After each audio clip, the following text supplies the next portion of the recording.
Estou ligado. Olá, estamos aqui em mais um episódio do videocast Estou Ligado. Hoje a gente vai apresentar o episódio Nutrindo Sangue. Somos alunos do primeiro período de nutrição da UFPE. Meu nome é Manuela Kelly E o meu é Lúcia Bernardino. e hoje estamos aqui com a biomédica Camille Sinara. Camille, pode nos contar um pouco sobre você? Olá, gente. Eu gostaria de agradecer o convite que vocês fizeram para estar aqui em mais um podcast. Meu nome é Camille Sinara, eu sou biomédica, formada pela Universidade Federal de Pernambuco. Tive a honra de ser aluna laureada pela turma de biomedicina e atualmente sou pós-graduanda em hematologia laboratorial e clínica. Obrigada pela sua apresentação. E agora, antes de a gente começar a fazer as perguntas, você pode explicar um pouco sobre o que é o tecido sanguíneo?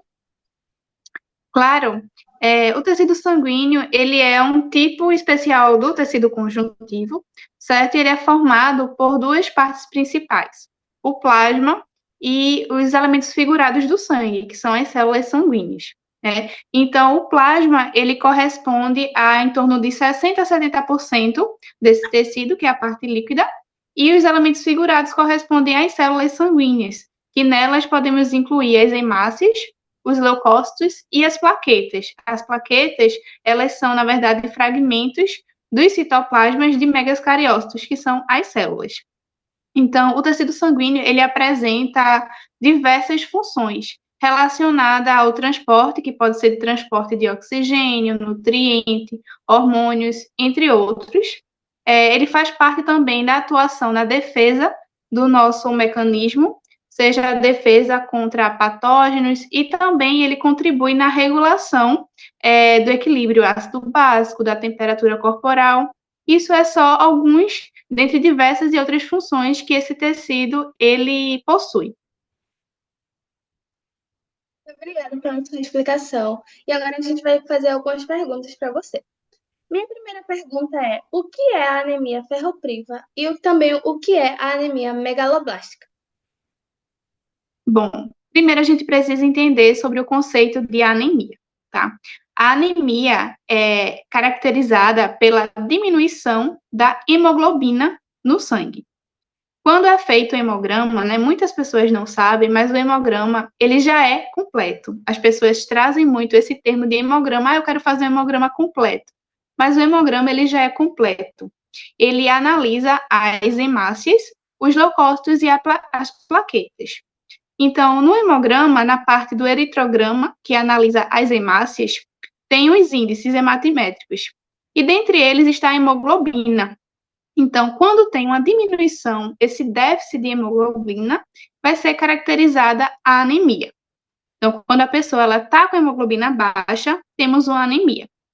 A ferropriva e a megaloblástica, elas se tratam de anemias carenciais, pela carência de algum tipo de substância. A ferropriva, como o próprio nome ele já indica, é pela carência, pelo déficit de ferro. E essa anemia, ela é uma das principais em todo o mundo. Quando as pessoas elas são acometidas pela anemia, a principal suspeita já vai ser a anemia ferropriva pela deficiência do ferro. Já a anemia megaloblástica, ela é causada pela deficiência de vitamina B12 ou folato, ou também tanto B12 como folato juntas. Essas carências, elas correspondem à anemia megaloblástica. Muito obrigada pela sua explicação. E no seu trabalho, no dia a dia, assim, como você diferencia ela a partir de um hemograma? E também exames complementares, assim.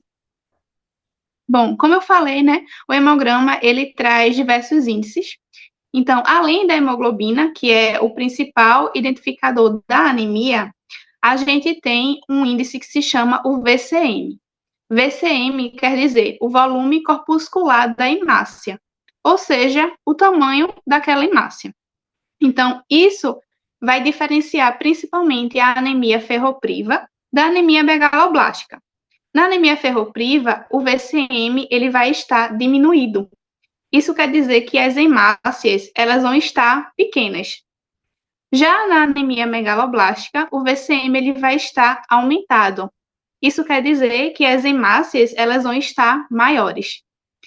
Tanto o ferro como a vitamina B12 e o folato, eles são essenciais para a formação da hemácia, a maturação. Então, assim, na deficiência do ferro, o ferro ele faz parte da composição da hemoglobina, que a gente viu. E a hemácia, aquela redondinha, anucleada, ela é cheia de hemoglobina dentro. Na anemia ferropriva, vai faltar o ferro. Então, se falta ferro, não tem hemoglobina. Por isso que as hemácias, elas vão estar mais clarinhas no seu centro. Vai faltar hemoglobina. E já na anemia megaloblástica, com a falta de vitamina B12 e do folato, as hemácias elas têm dificuldade de ter a sua maturação completa e também das divisões celulares acontecerem. Por isso, elas não vão conseguir finalizar o seu ciclo e vão permanecer um pouco maior, que é como se fosse uma hemácia imatura. Então, assim, o VCM é esse indicador principal que a gente identifica no hemograma, para diferenciar se é uma anemia ferropriva, pela diminuição do seu tamanho, ou então se é uma anemia megaloblástica, pelo aumento do seu tamanho. E exames complementares, a gente vai se basear principalmente nessas carências de ferro e de vitamina B12 e folato. Quando tem essa suspeita da anemia ferropriva, é necessário fazer exames bioquímicos relacionados ao metabolismo do ferro, que é para analisar o quê? O ferro sérico, a ferritina, se vai ter alteração que está relacionado com a anemia ferropriva. Já na anemia megaloblástica, a gente faz essa dosagem com a vitamina B12 e o folato. Certo. Dando continuidade às perguntas, você poderia falar um pouco sobre a dieta do tipo sanguíneo? Se existe realmente alguma evidência científica que vai sustentar esse tipo de dieta e como que seria avaliada, na visão da biomédica? Bom, para quem ainda não entende esse conceito, né, a dieta do tipo sanguíneo é uma dieta que está relacionada a padrões alimentares específicos de acordo com o seu tipo sanguíneo. Então, se do sistema ABO. Se o seu tipo sanguíneo é o tipo A, essa dieta ela vai ser baseada em alimentos específicos para o tipo sanguíneo A. Se você for do tipo O, segue uma outra dieta diferente. Esse é o conceito, né, da dieta. Porém, na visão dos biomédicos, né, nós não temos nenhuma evidência científica que possa ser utilizada esse tipo de dieta.